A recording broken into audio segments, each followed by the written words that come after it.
Quel manga du Big Three a les meilleurs antagonistes, mais Joe, on voit ça ensemble dans cette vidéo. En fait, pour moi, les gars, il faut quand même dissocier deux choses. Pour moi, il y a être un bon antagoniste et être un antagoniste cohérent et bien écrit. Je sais pas si vous voyez ce que je veux dire. Par exemple, pour moi, un mec comme Ulquiorra, Grimmjow, en soi, leur motivation, elles sont assez basiques. T'as capté, c'est des antagonistes assez classiques dans leur réflexion. Bon, Ulquiorra, c'est un petit peu plus poussé grâce à Orihime, mais globalement, ils sont méchants pour être méchants, entre grosses guillemets, hein, vraiment grosses guillemets. Malgré tout, ils sont d'excellents antagonistes parce qu'ils remplissent parfaitement leur fonction antagonique. À l'inverse, Itachi, trop bien écrit. Itachi, trop bien écrit, trop bien développé de ça.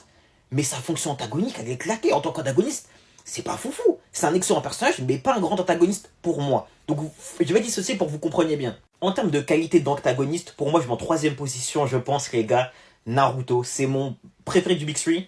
Malgré tout, je trouve que en tant qu'antagoniste pur et dur, hormis Madara, les autres, tu vois, c'est souvent très coléré, tu vois, c'est très dans la philosophie, c'est beaucoup dans la réflexion, et en vrai, leurs fonctions antagoniques sont moins impressionnants que les deux autres, je trouve. Deuxième position, les gars, je pense que je vais mettre One Piece. Alors, Bleach, c'est celui que j'aime le moins du Big Three, hein. Mais en fait, les antagonistes, excusez-moi, sont excellents, vraiment très très bien écrits, très bien développés pour la plupart, et en plus, ils sont des bons antagonistes.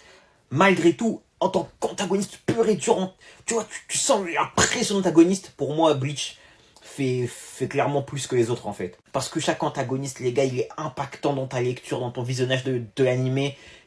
Il terrorise Ichigo la plupart, les gars, c'est hardcore, vraiment. Ulquiorra qui a fait du gras, Ichigo, Grimmjow qui l'a traumatisé, Aizen, j'en parle pas, Iwatch, j'en parle pas, les gars, c'est hardcore.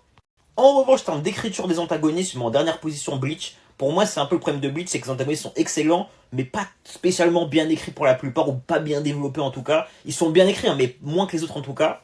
Deuxième position, les frères, je vais mettre One Piece. One Piece, les gars, big écriture, big développement des antagonistes. En général, c'est vraiment lourd, mais c'est rien devant Naruto. Naruto, en termes d'écriture des antagonistes, en termes de développement, tu vois, c'est vraiment. Tu vois, vraiment. Malgré tout, je précise pour les gars, mon commentaire qui me dit oh, mais comment. Et les gars, tous sont bien. Ils sont tous bien, seulement certains moins que d'autres, mais ils sont tous excellents sinon.